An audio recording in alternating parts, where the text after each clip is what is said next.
before we get started. I'm a minute late. So Dr. Belmar wants to have a day in between when he finishes and you have to have your presentations. And he'll be back and talk about that some next week. But anyway, the presentations will not begin until October 19th, but they should, I was just working on the schedule this morning, and they should finish up by the end of that next week, which is like October 28th. So we should be able to make the planned done by Halloween. At least for if you're taking these two modules together, then you only have to do one other module, and you can do that whenever you want. So far as when do I have to have the grades in, the registrar doesn't make me have the grades in until mid-December, because they think this class runs all the way to the mid-December, and it does if you keep on, if you don't watch the third module and turn in your assignments until then. But you could be done before then. Okay, nobody has any questions? Brian did all right telling you about material substitution? Okay. You never thought about drink boxes that way before, right? Anyway, of how everybody just keeps competing with each other. We had talked about material property limits. This is just kind of bringing us back to where we were and how fundamentals of bonding, chemical bonding, determine material properties. And in fact, you can look at the melting point of all materials and how it is related to the strength of that chemical bond, which is a measure of that is the enthalpy of the chemical reaction from the elements to form whatever compound we're talking about, or making the crystal or whatever from the individual atoms. And then there's the boiling point actually has an even less scatter to the whole plot, because that's when you have to break all the bonds. And so the melting point or the boiling point is directly related to the strength of the bonds. And that limits the properties that we can have in different materials. And we can talk about the modulus, which is a measure of the stiffness. Now there's two ways to get stiffness.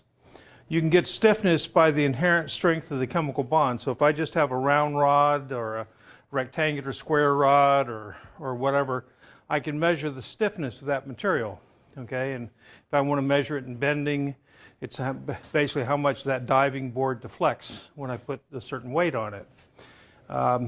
But there's another way to get stiffness. Anybody know what that is in an object? All you mechanical engineers? You can do it with geometry. I could take the same mass of material and make it into a tube rather than a small rod. I can make, with the same amount of material, I could make a larger tube, and that will be much stiffer. Okay, so for example, the propeller shafts of submarines are hollow because the stiffness in torsion is all carried by the outside fibers. If you look at the mathematics of stiffness in the moment of inertia and things like that, it's all the outer fibers at the farthest radii, and the stuff in the center really doesn't do much for you. You're weight critical on a submarine. You don't want it to sink to the back with all this great big heavy propeller shaft, so they hollow it out. We don't do that on commercial shipping because it costs money to drill the shaft out, and we don't care about the weight on most ships, but we do on submarines, so far as that goes. So that's just two ways to get stiffness of a material, and that's geometry and then the inherent strength of the bond. Melting temperature we talked about. Toughness, there are some metals. Steels don't go quite this high, but some of the superalloys will get up to 300 megapascals square root of meter. We don't produce any of these in large quantities. It's sort of a laboratory curiosity. You can get 200 megapascals square root of meters in large quantities in steels and superalloys without too much difficulty. Some expense, but not too much difficulty. And the cost goes from just picking up gravel out of the ground to unlimited costs that people pay for some things. and ductility. And anyway, but generally, if you look in Ashby's plots, you'll find these properties vary by about a factor of 10 to the fifth. And if we go to, now I want to talk about the difference between, or different types of strength. One strength, measured by the force, is something Galileo worked out back in 1638, and he was following Leonardo da Vinci in 1493, where basically Galileo worked out the mathematics for beam theory. Okay? Anybody take beam theory? I took it. I don't remember much about it other than it's pH cubed, right? The thickness h, the stiffness of that beam goes as the thickness h cubed and the width linearly, okay? Today we can do all kinds of fancy things in a finite element analysis in the computer. You can take a complex beam and you can put a uniform load on it here, and you'll see how it will bend more on this end than that end and get curvatures to it. You can put stiffeners on here, you can start seeing the waviness. Now this is all magnified so far as that goes, so you can see it better. But we can do tremendous things in measuring the force on a material in terms of the tensor properties of force. You know, Galileo really wasn't dealing with tensors. He was just kind of saying, how much weight can I hang on the end of a beam?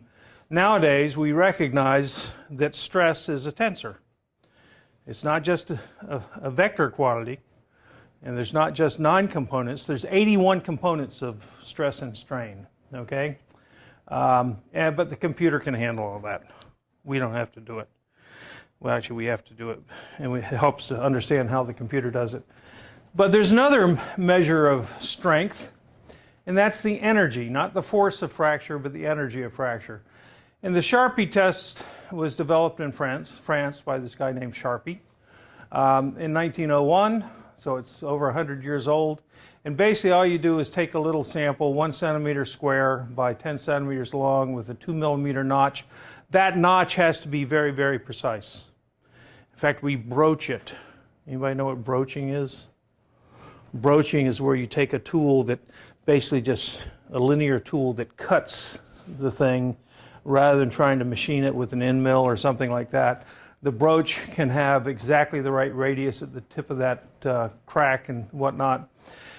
And you put it in a machine like this. This is the specimen down here.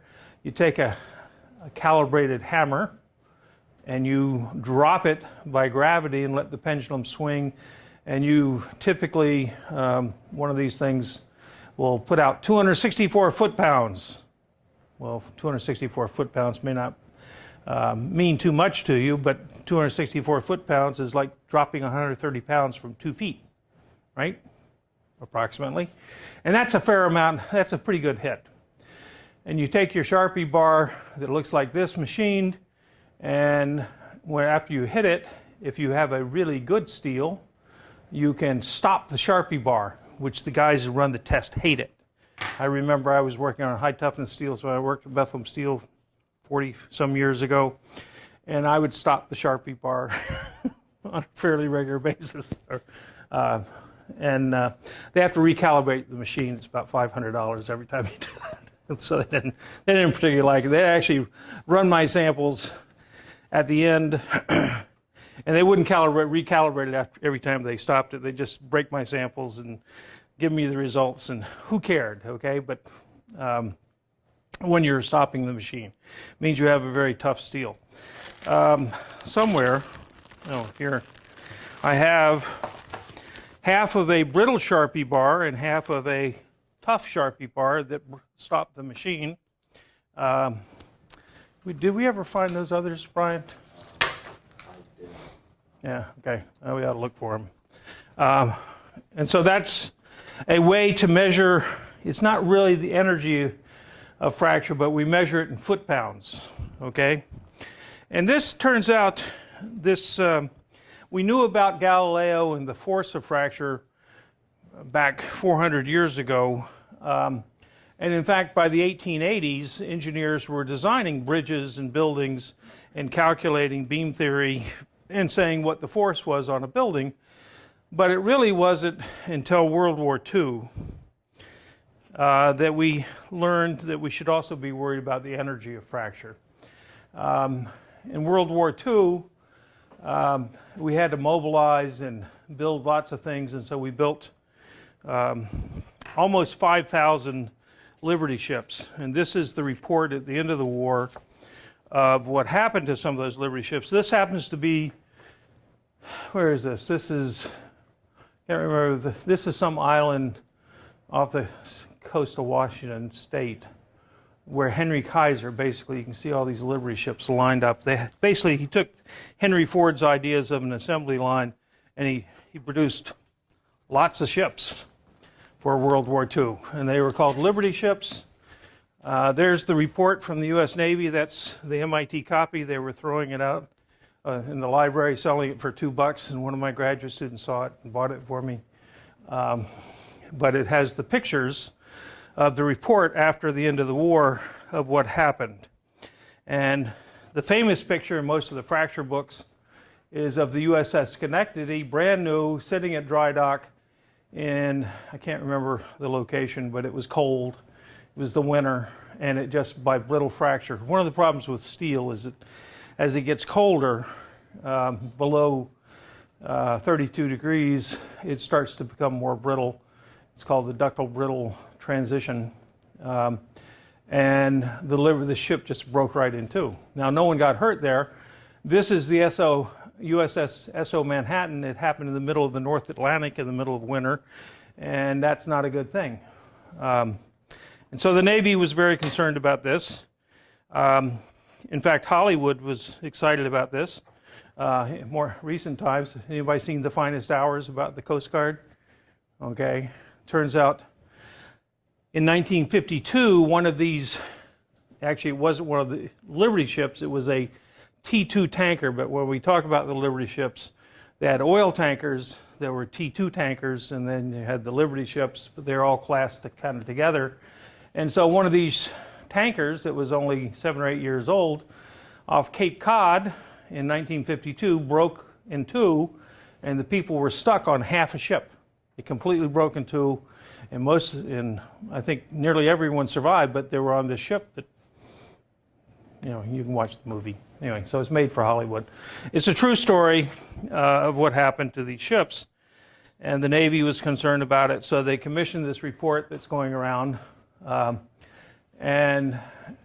this problem resulted, after this report, in the formation of the Welding Institute in Great Britain, which is one of the world's premier welding research centers today, and the development of fracture mechanics by George Irwin, who's head of the mechanics division at the Naval Research Lab.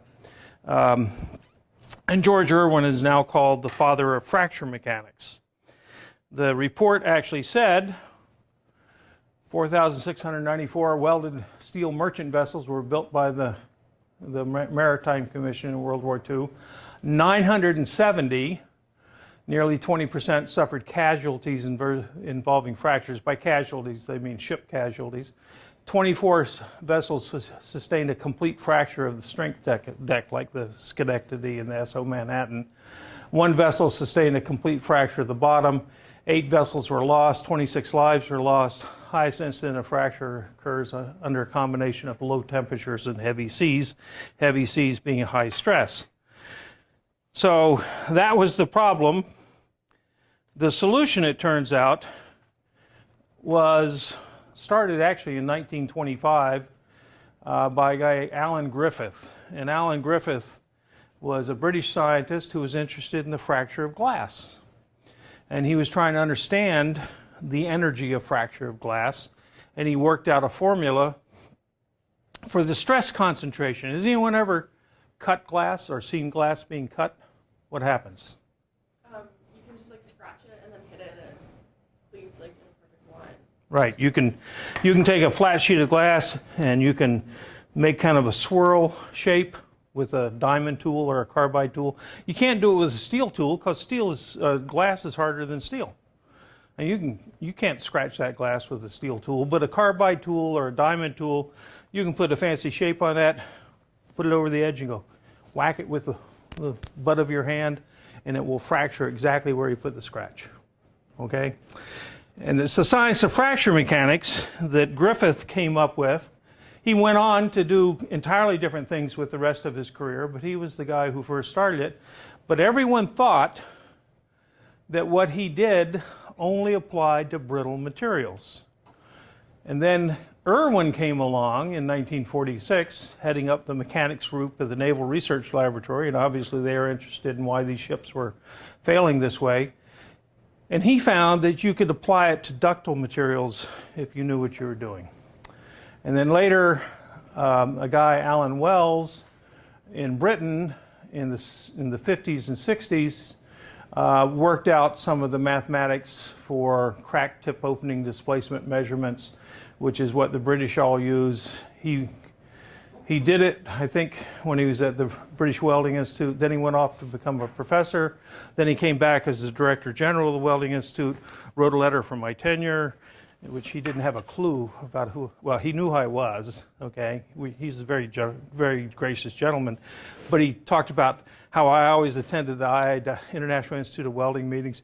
I've never been to, actually I went to one once when I had to give the Hudromont lecture, but that was before he wrote the letter. But I read his letter, it was, ooh, okay. So that's, I'll tell you what tenure letters are worth. So this is Irwin's book on the stress analysis of Crack's handbook. If you don't have a copy, I'm sure you want to get one for your library. I'll pass it around. It's nothing but a bunch of mathematical formulas for stresses and different shape geometries and giving you fracture mechanics. Okay? So you can calculate this. And metallurgists like to think that they can understand the fracture of a piece of steel. Mechanical engineers actually know how to use the fracture mechanics formula, but they can't understand the metallurgy of the fractures. And if you can actually do both, you will be an order of magnitude ahead of any of the other people. The basic formula is the stress intensity at the tip of the crack is equal to the stress applied times the square root of pi a. And that basically comes out of Alan Griffith's formula. But Irwin showed how it could be related to ductile fracture, and he helped work out all the math and all the experiments to apply this. And I'm going to show you some of the types of diagrams in a second that he came up with that gives you an idea of what the critical flaw size is. I took the piece of paper the other day and I ripped it in two, right? And showed you how a notch in a piece of material, in a brittle material, will lower the strength by 90%. And it's the size of the flaws that determine the strength of the material. Well, that's what happened in the Liberty ships. People were slugging welds. I mean, they were tired of welding, so they just take a handful of welding electrodes, throw them in the groove, and weld over them. Okay? I've only seen one slugged weld in my life, and it was a guy in Nova Scotia who had built a 40-foot yacht. He took it down here to Newport, Rhode Island. He won the sailing yacht thing. And he was driving up Route 24, going back to Nova Scotia, all pleased with his new award. And he hears a pow! And he puts on his brakes, and there he looks out the side window, and he sees a trailer with a yacht that looks just like his passing him on the highway. Okay? Turns out the trailer he built, he put a bolt in to kind of bridge one of the V sections on the frame, and he welded over it. Had big flaws because he didn't really weld into the bolt, and it was his own fault, but he ended up with a piece of junk for a sailboat. And he came to him, he said, "Why did this fail?" I said, "Well, you slugged the weld." Okay. Anyway, so fracture toughness gets fairly complex. It can be taken to mathematical extremes. People love to do it and prove that they know more math than the next person. Mode 1 fracture is when you're just pulling on like the piece of paper when I was pulling on it. You're pulling in two directions and putting the stress at the tip of the crack, and you kind of got like two diving boards opposing each other. Mode 2 is when you're shearing it, and mode 3 is shearing in the opposite direction. And it turns out the toughness is also a function of the thickness of the material. We haven't put the thickness on here because where it goes from plane stress of high toughness to plane strain of lower toughness is a function of the toughness of the material. Okay, so if you have a low toughness material, that transition will be at a lower thickness. And you also get shear lips. Okay, in a tough ductile material, the material will fracture at 45 degrees. In a brittle material, it'll be a nice flat fracture. This is, in fact, a fracture toughness specimen. This particular one I retrieved from Wendell W. Wilkening doing his PhD thesis here in 1976 when I came back on the faculty. And he was trying to understand why the Egyptian obelisks were able to be raised up. Obviously, they didn't cut them to shape in the vertical position. They hollowed them out of granite or whatever the stone was when they were in the horizontal position, and they had to raise them up, right? Well, in 1976, with our current knowledge of the toughness of stone, and granite is a composite of 3 different types of minerals, and you can see them, white, gray, and black in that particular granite. The current knowledge was that if you tried to raise it up like this, it should fracture under its own weight with just the natural flaw sizes that are there. And what he found was that, in fact, you get micro cracking ahead of the thing, of the crack tip, and that's basically got a slot cut in it, and you grab it by the 2 holes, and you pull it, and we do that same thing with metal specimens. But in a metal specimen, I don't have a picture of it, but they've made specimens that are this tall and about 1.5 feet wide, because in a very tough metal, in order to get out here to the plane strain condition, you have to have huge dimensions. In something like granite, you can be here. In something like glass, you can do it with a thin sheet of glass. Okay? It just depends on the toughness of the material that's inherent to that material. So we've learned a lot about measuring fracture toughness. We have not learned how to educate students who understand both the material science and the mechanics of fracture. It turns out, originally, if you look at that report from the Navy, they found that if the Sharpie bar had an energy, well, most of the ships that failed in the plates where the fracture is initiated had less than 5 foot-pounds. And so the recommendation of that report in 1946 was you better have 10 foot-pounds of fracture energy, okay, in that Sharpie bar in order to avoid the brittle fractures, okay, and catastrophic failures. Well, that soon in the 1950s when they started writing the code, someone else decided, well, we better put a safety factor on here, so they upped it to 15. And then by the 1960s, the Coast Guard said, well, we better have a bigger safety factor, so they upped it up to 20. And by the time I was an engineer at Bethlehem Steel and people were designing the Alaskan pipeline, they were saying, well, we need fracture toughness that will stop a running brittle crack. Because there had been fractures in pipelines where they had a gas pipeline and the fracture ran for 30 miles in the pipeline once the brittle fracture started. That gets expensive, okay? So they wanted to have something that would stop a running brittle fracture, and so they were looking for 70 foot-pounds of fracture toughness, which is one of the reasons I was working on trying to come up with higher toughness steels.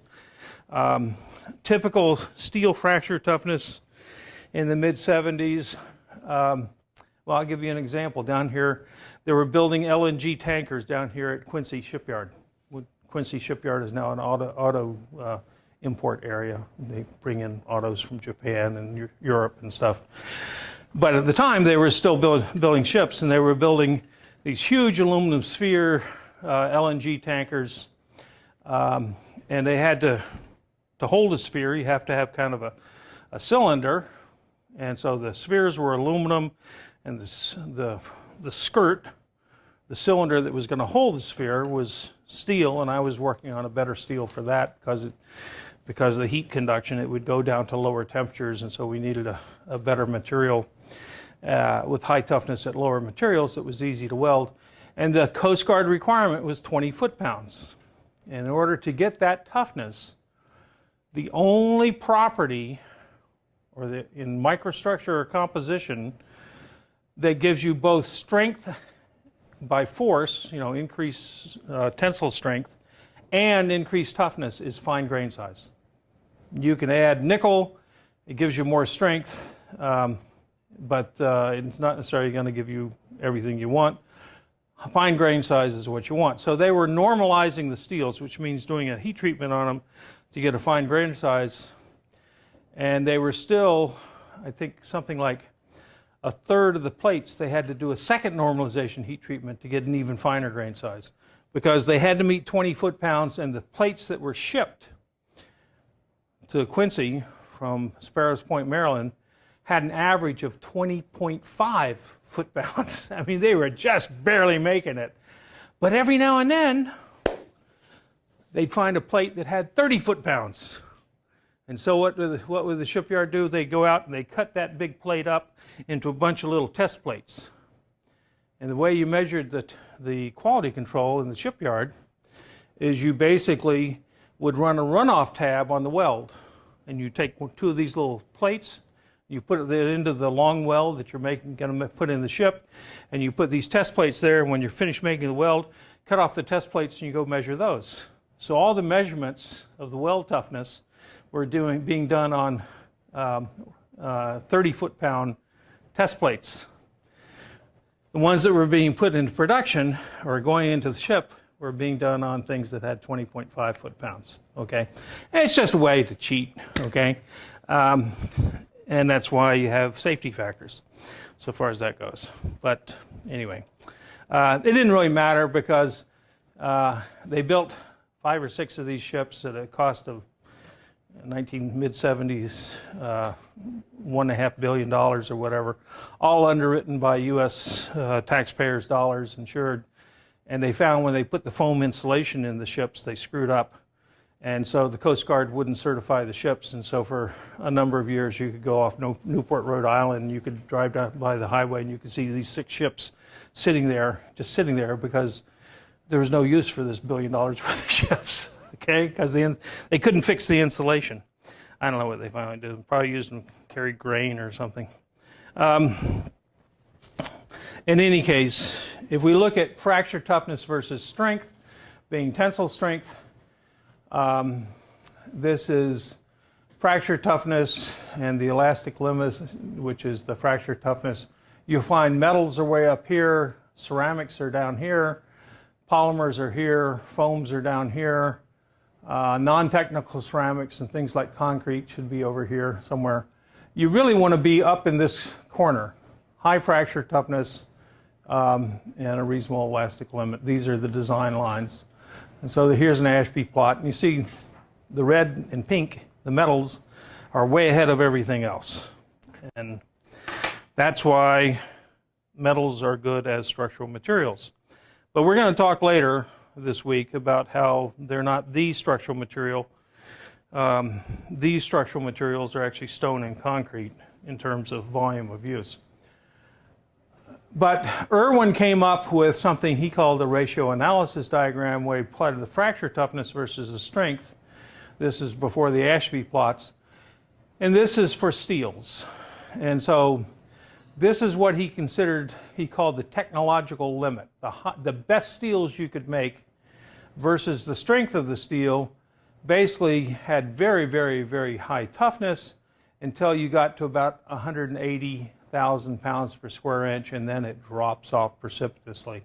So things that we make aircraft landing gear or helicopter rotor mast, they have tremendous strength, 300 KSI, but they don't have anywhere near the toughness of a submarine steel. Okay? Submarine hull steels are way down here, and the Navy's very conservative about submarines and stuff. And most of the steels we make today, not in the 1970s, or the 1960s, most of the steels we make today, we've learned to improve steelmaking technology, so we generally can get very high toughness at the strengths that we're interested in. But another thing that's on here, which is a little hard to see because, so this is low quality practice, high quality practice as you go up here in terms of the steel making, and we can talk about that later. But in any case, if you're loading up to the yield strength of the material, the critical flaw size, if you go to that K is sigma square root of pi c,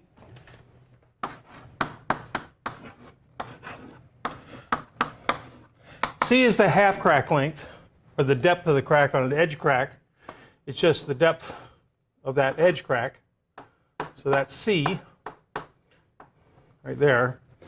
Pi is what we used to know. It comes out of Griffith's formulation. If I'm at the yield strength of the material, which is high as it can go, and I have a particular toughness, I've only got 3 parameters to define the fracture. And it turns out you can, if you have something of this toughness over here, something of the yield strength of the material along here, you can calculate what size crack, critical flaw size, and you will have something on the order of 1 inch. So the size of the flaw that's necessary to cause a brittle fracture, a catastrophic fracture in steel, good steel, is going to be on the order of 1 inch. I mean, it could be 3 inches. I can give you an example of something they thought it was going to be. It was a 10-inch thick pressure vessel, and they thought it was going to be a 12-inch critical flaw size, but because of manufacturing errors, they had a half-inch critical flaw size. And the thing, when it broke catastrophically. It was up here in North Andover. It sent a 16-ton piece a quarter mile away, and it landed, fortunately, in an industrial site at 2 a.m. No one was around. But some of the neighbors were distraught to think that there were 16-ton missiles that could land in their backyard. So one question on this. So I've worked on a lot of rail derailments, and the one exception is rail steel has very low fracture toughness. Oh, yeah. Because they don't put it in spec, so they don't manufacture it. Now, is that Yep. from the steel making company? Or?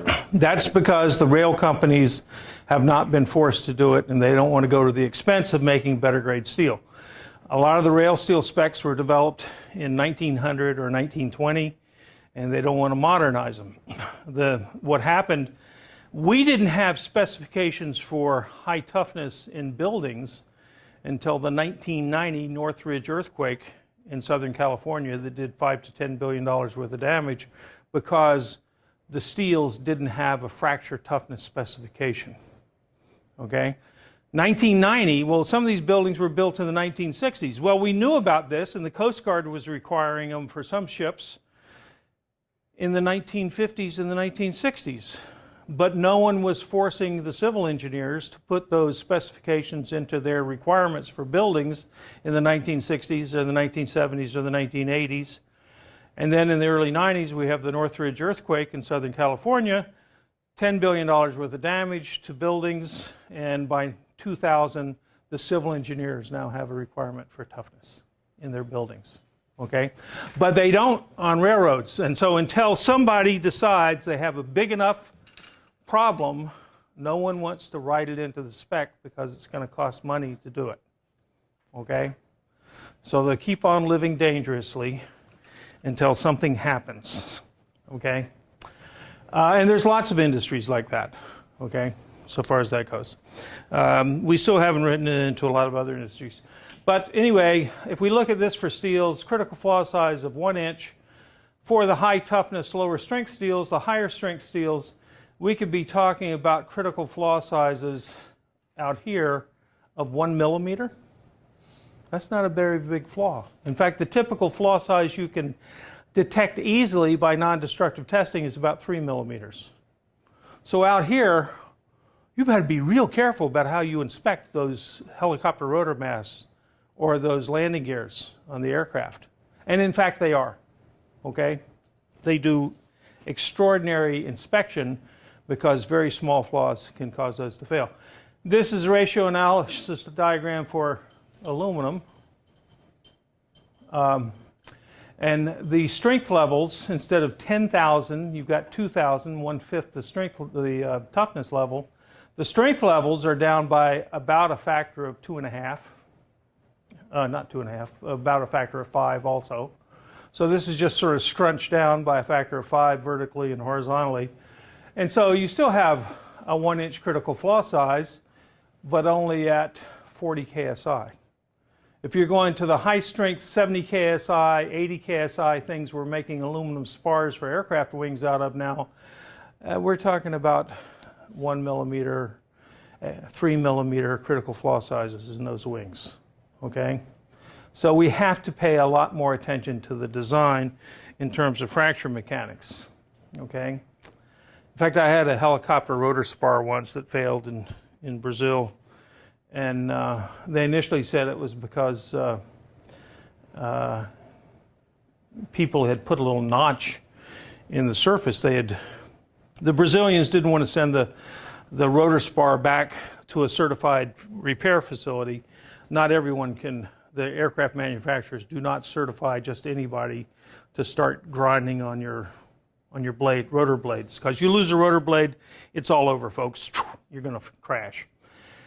So it turns out even the people from the helicopter company, they went out there, they said, oh, these people were sanding on the rotor spar and repainted it, and they put a little notch in there. They didn't do the fracture mechanics. I come along 4 years later, and they're asking me, because there's a lawsuit going on, and they asked me to explain what happened, and I looked at it and said, I ran the fracture mechanics. It's not a very complex formula. I can do this with pencil and paper, okay? And I know approximately what the numbers are. It didn't make any sense. Fracture mechanics could not explain the failure with the typical flaw size that you could get from the grinding operation. And I knew approximately what the stress was. I mean, rotor blades is fairly well known. And I know what the toughness of the aluminum is. So I calculated, and boy, they would have had to have an 1/8 inch flaw. Well, when you're sanding the surface of something, you don't get 1/8 inch scratches, 1/8 inch deep scratches, right? Duh. So I looked at it, went back and looked at the photos, and I said, metallurgically on the surface, it was stress corrosion cracking. The problem was not that they had sanded the surface, they hadn't repainted it well enough to protect it from stress corrosion cracking of a high strength aluminum. And they got a stress corrosion crack, which was a 3 millimeter deep crack, which now fracture mechanics could explain. And I gave my deposition. The plaintiffs were very unhappy because they were, anyway, basically, the helicopter company had come out with an alert service bulletin saying you gotta be careful and you gotta inspect all this stuff. After I gave my deposition, the helicopter company went back, had their engineers relook at what I had said, do the calculations, and they redid their alert service bulletin and withdrew it, basically, because they'd gotten it wrong. Because people just say, oh, I had a scratch, and the scratch caused the whole thing to fail. Well, scratches don't cause a ductile metal to fail. They might cause a piece of glass to fail, but they don't cause a piece of metal to fail. And I see 2 people a year in some failure claiming that, oh, the scratches caused the failure. Not in metals, folks, okay? Anyway, titanium, the Navy was interested in titanium for submarines, so they did the same thing. Now we're up at about 60% of the strength of a steel in terms of both toughness and strength, and you still got the 1-inch critical flaw size. Turns out TI 100 is the Navy alloy for titanium submersibles, which they've never had the money to build. And you have this exact same analysis in terms of critical flaw size. If you want to go to the 180 KSI strength titanium sheets, well, one way we can get around that is because the sheets, if you go back, have a much higher toughness. The thin titanium sheets that we put on fancy aircraft now have a much higher toughness than the plane strain fracture toughness. All these things that Irwin put together, these ratio analysis diagrams, are for the plane strain fracture toughness, thick stuff for building submarines, basically. So that's kind of the story of strength of materials in terms of both toughness and strength.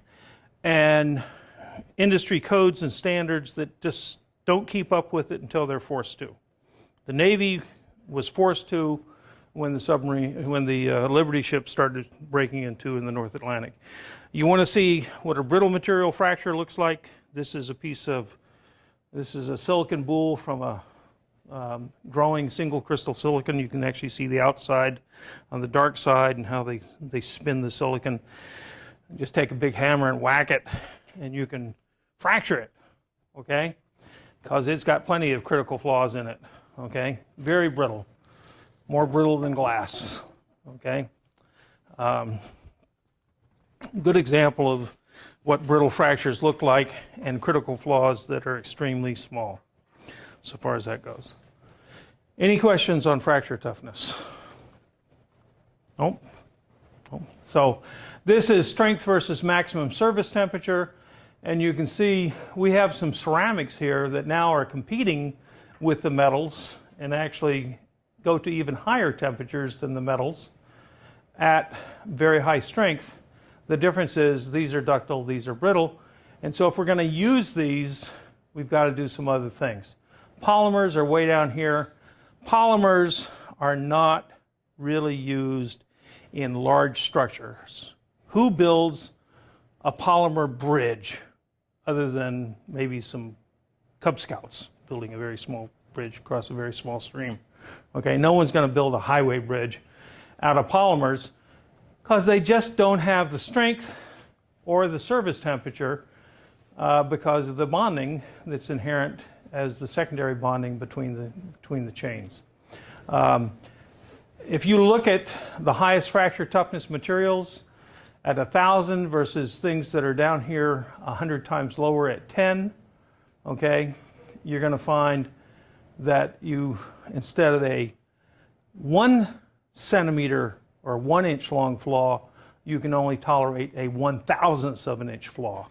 And that's why you can cut glass with just a little scratch. And concrete's down here, it's 1,000 times lower. Concrete has no strength to speak of in tension. When you're trying to bend a piece of concrete, we give 0 strength to concrete in tension. And so one of the things that we do for concrete is we make concrete into a composite material that has got steel rebar in it, reinforcing bar, that takes the tension. Concrete's very good in compression, okay? High strength, it's hard, okay? And we build a lot of big buildings out of it, but only because we can use steel as a reinforcing structure inside. And it takes about 10% by weight, usually, of steel to the concrete to balance the tensile strength to the compressive strength. You get the tensile strength from the steel and the compressive strength from the concrete. And why 10%? Because steel's got about 10 times the strength of the concrete. Okay? So you can get by with 10% steel and concrete. So if we want to review structural material selection, which we've been doing for a number of lectures now, we start out with externalities. We started talking about cost and availability as 2 important criteria. We've talked about strength, toughness, ductility. We've talked a very little bit about stiffness. We talked a fair amount about lightweight as some of the most important criteria. There's not a single criteria for selection of a structural material. There are multiple criteria, and that's why when people say, I've got the highest strength material, or I've got the toughest material, or I've got the lowest cost material, well, that's nice. What about the other properties? Because it's got to be a balance. And each application has a different balance. Now, you'll have this in your notes. I mean, you're welcome to take notes. And then I talked about the geometry of stiffness, and here's when you put things in the same plane, when you put the stiffeners in the other direction, then the thing's not very stiff. And here's specific stiffness versus strength of different materials, which you can't even read, it's too small, but it gives you an idea. So if I want to look at the classes of materials that we're going to go over the next few days, metals have moderate costs. They're not cheap, okay? Takes a fair amount of energy, and at $400 a ton compared to concrete at $20 to $50 a ton, concrete's a lot cheaper. Ceramics are low cost. So metals are moderate cost. They have good strength. They have good toughness. They don't have the highest strength. They do have the highest toughness. They have good ductility, and we're going to talk about steel in some detail starting tomorrow. Ceramics are low cost, high strength, low toughness, and brittle. Low cost is such a driver that if I look at the billion ton per year club, metals, steel is 1.6 billion, concrete's 4.2 or something like that, whatever number I gave you. Low cost is the driver. We use concrete when we can, okay, compared to steel. But steel has some of these other secondary things. We can use steel in applications where we wouldn't dare use concrete. Concrete or ceramics have very high strength. They're very hard, very low toughness, and they're brittle. And that means we have to do some significant things. And we're going to talk about concrete and glass. And glass is a very interesting material. If you want to talk about where people have taken a material that is so brittle that you really have to treat it with kid gloves. I mean, when you transport it down the highway, you have to be careful how you transport it because it could just shatter, right? But we're going to show you some examples where glass can be as strong as steel. And what you have to look and see what's really controlling the strength, because in principle it has very high strength, it just has very low toughness. If we can get rid of those defects, those little small flaws, and get them down to the nanometer size on the surface and have favorable compressive stresses, we actually use ceramics in higher volumes than we do metals. So I can tell you how wonderful steel is, but concrete's an even better material if I want to talk about volume of use, okay? Polymers, well, they're moderate cost. They're actually more expensive than metals, but not really on a per volume basis. Because they have low density, they're lightweight. They have inherently low strength, about 1/10 the value of strength of metals and ceramics, so far as that goes. And that's because of their secondary bonds. The primary bonds can be very high strength. They're only good for low temperatures. You go above about 200 degrees centigrade, and they start pooping out. There are some that go up to 400 centigrade. There's very few, though, and they're very expensive. And they have low stiffness. So I was thinking about it this weekend. I cannot think of any large structure that's made out of polymers. You don't build big bridges out of polymers. They can have very good corrosion resistance. I mean, ceramics have better corrosion resistance than metals. Here's the Achilles heel of metals is corrosion resistance.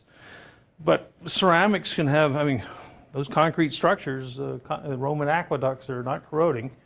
And the polymers, well, no one wants to put polymers into the environment because they'll be there 100 years from now, okay? So there's sort of those two slides are sort of our summary. Then Brian went through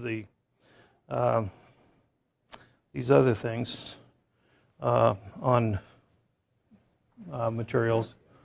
Anybody have any questions? We have 30 seconds. Okay, I'll be lecturing tomorrow. Brian is going to do glass. He gets to do the glass on Wednesday. I have to go to Washington. And then I'll be here on Thursday and Friday. And then my module's done. And Dr. Belmar will be finishing up the next week.